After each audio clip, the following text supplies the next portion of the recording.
ತಂಬಾಕು ವಿರೋಧಿ ದಿನ. ಇವತ್ತು ತಂಬಾಕು ವಿರೋಧ ಕೇವಲ ಒಂದು ದಿನದ್ದಾಗಬಾರದು, ಪ್ರತಿ ದಿನದಾಗಬೇಕು. ಯಾಕೆ ಗೊತ್ತಾ? ನಮ್ಮ ರಾಜ್ಯದಲ್ಲಿ ಪ್ರತಿ 4ರಲ್ಲಿ ಒಬ್ಬರು ತಂಬಾಕು ವ್ಯಸನಿಗಳಿದ್ದಾರೆ.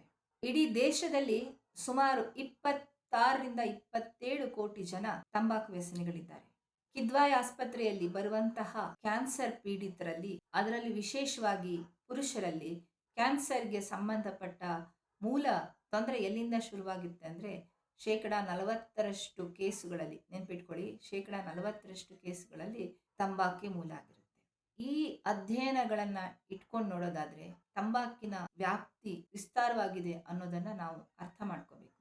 ಎಲ್ಲಿ ಕರ್ನಾಟಕದಲ್ಲಿ ಹೋಗಿ ಅಥವಾ ದೇಶದಲ್ಲೇ ಹೋಗಿ ನಿಮಗೆ ಎಲೆ ಅಡಿಕೆ, ಬೀಡ, ಕವಳ, ಗುಟ್ಕಾ, ಮಾವ ಅಥವಾ ಮಾಮ ಜನ ಕನ್ಸ್ಯೂಮ್ ಮಾಡ್ತಾ ಇದ್ದಾರೆ. ಬೇರೆ ಬೇರೆ ರೀತಿ ಕಡ್ಡಿ ಪುಡಿ, ಈ ತರ.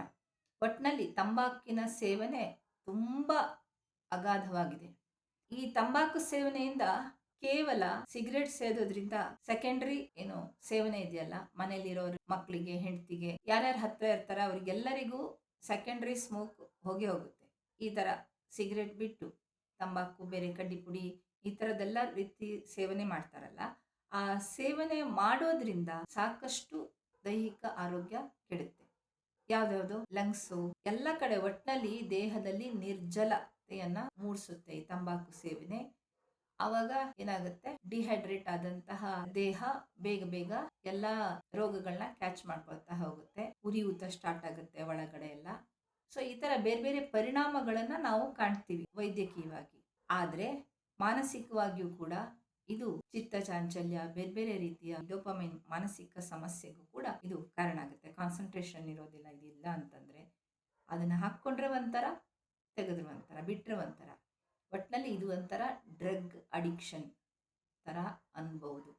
ಇದು ನೇರವಾಗಿ ಡ್ರಗ್ ಅಂತ ಹೇಳಿಸ್ಕೊಳ್ದೆ ಹೋದ್ರು ಇದು ದೇಹವನ್ನ ಮತ್ತು ಮನಸ್ಸನ್ನ ಸಂಪೂರ್ಣವಾಗಿ ವಶಕ್ಕೆ ಪಡೆಯುವ ದುಶ್ಚಟಗಳಲ್ಲಿ ದೊಡ್ಡದು. ಸೊ ಅದಕ್ಕೋಸ್ಕರ ನಮ್ಮ ಕರ್ನಾಟಕದಲ್ಲಿ ಸಾರ್ವಜನಿಕವಾಗಿ ತಂಬಾಕು ಸೇವನೆ ಅಥವಾ ಧೂಮಪಾನವನ್ನ ನಿಷೇಧಿಸಿದ್ದಾರೆ. ಇದಕ್ಕೋಸ್ಕರ 200ರಿಂದ 1000 ರೂಪಾಯಿ ಫೈನ್ ಕೂಡ ಹಾಕಬಹುದು. ಜೊತೆಗೆ ಜಾಹೀರಾತುಗಳನ್ನ ಪ್ರಕಟಣೆ ಮಾಡ್ತಾ ಇದ್ದಾರೆ.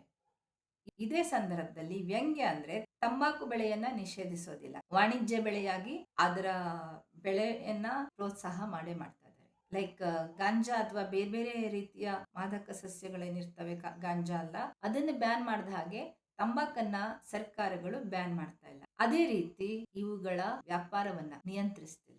ಇಲ್ಲಿ ವೈರುಧ್ಯ ಇದೆ. ಈ ವೈರುಧ್ಯ ಯಾಕೆ ಅಂದ್ರೆ, ಒಂದು ಆರ್ಥಿಕ ಹಿತಾಸಕ್ತಿ, ಇನ್ನೊಂದು ಸಾಮಾಜಿಕ ಹಿತಾಸಕ್ತಿ. ಇವೆರಡರ ಮಧ್ಯೆ ಸ್ಪಷ್ಟತೆ ಇಲ್ಲದ ಸರ್ಕಾರ ಅಥವಾ ನೀತಿಗಳು ಇಂತಹ ವೈರುಧ್ಯಕ್ಕೆ ಕಾರಣ ಅಂತ ಹೇಳ್ಬೋದು. ಸೊ ಇವಾಗ ನಾವು ಸಾರ್ವಜನಿಕರಾಗಿ ಏನು ಮಾಡಬೇಕು?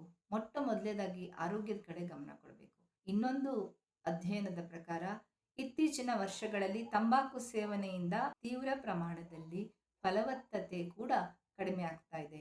ಅದ್ರ ಜೊತೆಗೆ ಹಾರ್ಮೋನಲ್ ಇಂಬ್ಯಾಲೆನ್ಸ್, ಸಂತಾನೋತ್ಪತ್ತಿಯ ಏನೇನು ತೊಂದರೆಗಳಿದ್ದಾವೆ ಅವೆಲ್ಲ ತೊಂದರೆಗಳು ಹೆಚ್ಚಾಗ್ತಾ ಇದ್ದಾವೆ ಕಂಪ್ಯಾರಿಟಿವ್ಲಿ ಬೇರೆಯವರಿಗೆ ಹೋಲಿಸ್ಕೊಂಡ್ರೆ ಈ ತಂಬಾಕು ವ್ಯಸನಿಗಳಲ್ಲಿ. ಹಾಗಿದ್ರೆ ನೀವು ಕೇಳ್ಬೋದು, ಉತ್ತರ ಅಥವಾ ಈ ಜನಸಂಖ್ಯೆ ಹೆಚ್ಚು ಇರುವ ರಾಜ್ಯಗಳಲ್ಲಿ ತಂಬಾಕು ಸೇವನೆಯೂ ಜಾಸ್ತಿ ಇದೆ. ಅದೇ ತರ ಜನಸಂಖ್ಯೆ ಕಡಿಮೆ ಇರುವ ರಾಜ್ಯಗಳಾದಂತ ಕೇರಳ, ತಮಿಳುನಾಡು, ಪುದುಚೇರಿ, ಗೋವಾ, ಇಲ್ಲೆಲ್ಲ ತಂಬಾಕು ಸೇವನೆ ವ್ಯಸನಿಗಳು ತುಂಬಾ ಕಡಿಮೆ ಇದ್ದಾರೆ. 9ರಿಂದ 14% ಒಳಗಡೆ ಅಲ್ಲಿ ವೇರಿಯೇಷನ್ ಇದೆ. ಬಟ್ ಅಲ್ಲಿ ಫಲವತ್ತತೆ ಕಡಿಮೆ. ಅಲ್ಲಿ ಅಂದ್ರೆ ಉತ್ತರದ ರಾಜ್ಯಗಳಲ್ಲಿ ಎಲ್ಲಿ ತಂಬಾಕು ಸೇವನೆ ಜಾಸ್ತಿ ಮಾಡ್ತಾರಲ್ಲ, ಅಲ್ಲಿ ಸ್ಟಿಲ್ ಫರ್ಟಿಲಿಟಿ ರೇಟ್ ಜಾಸ್ತಿ ಇದೆ. ಯಾಕೆ ಅಂತ ನೀವು ಕೇಳ್ಬೋದು. ಯಾಕೆ ಅಂದ್ರೆ ಅಲ್ಲಿ ಸೋಶಿಯೋ ಎಕನಾಮಿಕ್ ಕಂಡೀಷನ್ ತುಂಬಾ ಹಿಂದಿದೆ. ಅಲ್ಲಿ ಬೇಗ ಮಕ್ಕಳಾಗೋದಕ್ಕೆ ಬೇಗ ಮದುವೆ ಮಾಡ್ಬಿಡ್ತಾರೆ. ಸೊ ದೇಹ ಇನ್ನು ತಡ್ಕೊಳ್ಳುವ ಶಕ್ತಿ ಇರುವಾಗಲೇ ಮಕ್ಕಳಾಗೋದ್ರಿಂದ ಅಲ್ಲಿ ನಮ್ಗೆ ಕಂಡು ಬರ್ತಾ ಇಲ್ಲ ಇದರ ಪರಿಣಾಮ.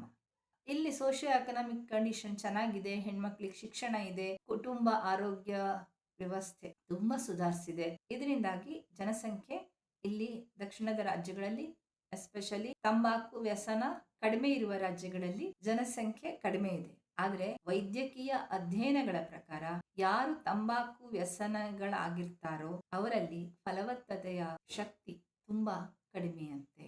ಇದಕ್ಕೆ ತುಂಬಾ ಆಯಾಮಗಳಿದ್ದಾವೆ. ಅದನ್ನ ನಾನು ಮುಂದಿನ ಸಂಚಿಕೆಗಳಲ್ಲಿ ಮಾಡ್ತೀನಿ. ಯಾಕೆಂದ್ರೆ ತುಂಬಾ ಅಗ್ರಿವೇಟ್ ಆಗಬಹುದಾದಂತಹ ವಿಷಯಗಳಿದ್ದಾವೆ ಸಾಮಾಜಿಕವಾಗಿ. ಹಾಗಾಗಿ ಎಲ್ಲ ಒಂದೇ ಇದರಲ್ಲಿ ಬೇಡ. ಮುಂದೆ ಯಾವಾಗಾದ್ರೂ ಈ ವಿಷಯದ ಬಗ್ಗೆ ಚರ್ಚೆಯನ್ನ, ನನ್ನ ಧ್ವನಿಯನ್ನ ದಾಖಲಿಸ್ತೀನಿ. ಬಟ್ ಇಲ್ಲಿ ನಾವು ಗಮನಿಸಬೇಕಾಗಿದ್ದು, ತಂಬಾಕು ವ್ಯಸನ ವ್ಯಾಪಕವಾಗಿದೆ. ಈ ಒಂದು ಸರ್ಕಾರಗಳು ಬೇರೆ ಬೇರೆ ನೀತಿ ನಿಯಂತ್ರಣಗಳ ಮೂಲಕ ಕಂಟ್ರೋಲ್ ಮಾಡ್ತೀನಿ ಅಂತ ಹೇಳಿ ಒಂದು 4ರಿಂದ 6% ಕಡಿಮೆ ಆಗಿದೆ ಕರ್ನಾಟಕದಲ್ಲಿ, ಇಲ್ಲ ಅಂತಲ್ಲ. 28% 22% ಇಳಿದಿದೆ. ಬಟ್ ಸ್ಟಿಲ್ ಅದು ಹೆಚ್ಚೇನೆ, 4ರಲ್ಲಿ ಒಬ್ಬರಿಗೆ ಅಂತಂದ್ರೆ. ಈ ಹಂತದಲ್ಲಿ ಯಾರ್ಯಾರು ಸಮಾಜದ ಪ್ರಮುಖರಿದ್ದಾರೆ, ಸಿಗರೇಟ್ ಸೇದೋದು ಟೆನ್ಷನ್ ಇಂದ, ದುಃಖದಿಂದ ಮುಕ್ತಿಗೊಳಿಸುತ್ತೆ, ಒಂಥರ ರಿಲೀಫ್ ಕೊಡಿಸುತ್ತೆ ಅಂತ ನಂಬಿರುವಂತಹ ಪ್ರಖ್ಯಾತರು, ನಾಯಕರು, ವೈದ್ಯರು, ಸುಶಿಕ್ಷಿತರು, ಅಧಿಕಾರಿಗಳು ಎಲ್ಲರೂ ಇವಾಗ ಎಚ್ಚೆತ್ಕೋಬೇಕು. ಜೊತೆಗೆ ಮಾಧ್ಯಮಗಳಲ್ಲೂ ಕೂಡ ಇವುಗಳ ಜಾಹೀರಾತು ನಿಷೇಧ ಕಾನೂನು ವ್ಯವಸ್ಥಿತವಾಗಿ ಜಾರಿಯಾಗಬೇಕು. ಮಕ್ಕಳಲ್ಲಿ 18ರಿಂದ 20ಕ್ಕೆ ಏರಿಸಿದ್ದಾರೆ. ಮಾರಾಟ ಮಾಡುವ ಅಥವಾ ತೆಗೆದುಕೊಳ್ಳುವ, ಪರ್ಚೇಸ್ ಮಾಡುವ ವಯಸ್ಸನ್ನ ಹೆಚ್ಚಿಸಿದ್ದಾರೆ.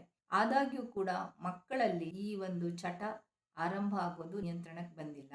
ಗುಟ್ಕಾ ಒಂದು ಚಟ ಯಾವ ರೀತಿ ವ್ಯಾಪಿಸ್ತಾ ಇದೆ ಅಂತಂದ್ರೆ, ಮಕ್ಕಳು, ಪುಟ್ಟ ಮಕ್ಕಳು ಕೂಡ, ಎಸ್ಪೆಷಲಿ ಸ್ಲಮ್ ಹುಡುಗರು ಅಥವಾ ಬೇರೆ ಬೇರೆ ಸೋಷಿಯೋ ಎಕಾನಮಿಕಲಿ ಹಿಂದುಳಿದ ಮಕ್ಕಳಲ್ಲಿ ಇದು ತುಂಬಾ ಜಾಸ್ತಿಯಾಗಿ ಕಂಡು ಬರ್ತಾ ಇದೆ. ಅದನ್ನು ಕೂಡ ಯಾರಿಗೆ ಅರಿವಿದೆ, ಅರಿವು ಮೂಡಿಸುವಂತ ಕೆಲಸ ಮಾಡಬೇಕು. ಮುಖ್ಯವಾಗಿ ಈ ಮಾದರಿಗಳೆಲ್ಲ ಬದಲಾಗಬೇಕು.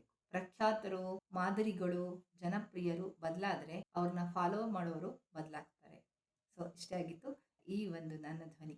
ನನ್ನ ಪ್ರೀತಿಯ ವೀಕ್ಷಕರೇ, ನನ್ನ ಪ್ರೀತಿಯ ವಿನಂತಿ ಅಂದ್ರೆ, ದಯವಿಟ್ಟು ತಂಬಾಕು ಯಾವುದೇ ರೂಪದಲ್ಲಿದ್ರೂ ಬಿಟ್ಬಿಡಿ. ನನ್ನ ಒಬ್ಬ ಅಕ್ಕ ಹೇಳ್ತಿದ್ದೀನಿ, ಒಬ್ಬ ತಂಗಿ ಹೇಳ್ತಿದ್ದೀನಿ, ಒಬ್ಬ ತಾಯಿ ಹೇಳ್ತಿದ್ದೀನಿ ಅಂದ್ಕೊಳ್ಳಿ, ಒಬ್ಬ ಸ್ನೇಹಿತೆ ಹೇಳ್ತೀನಿ ಅಂತ ಅಂದ್ಕೊಳ್ಳಿ. ದಯವಿಟ್ಟು ತಂಬಾಕಿನಿಂದ ಮುಕ್ತವಾಗಿ, ಆರೋಗ್ಯವಾಗಿ, ಖುಷಿಯಾಗಿರ್ಲಿ ಅಂತ ಆಶಿಸ್ತಾ ಈ ಸಂಚಿಕೆಯನ್ನ ಮಾಡಿದ್ದೀನಿ.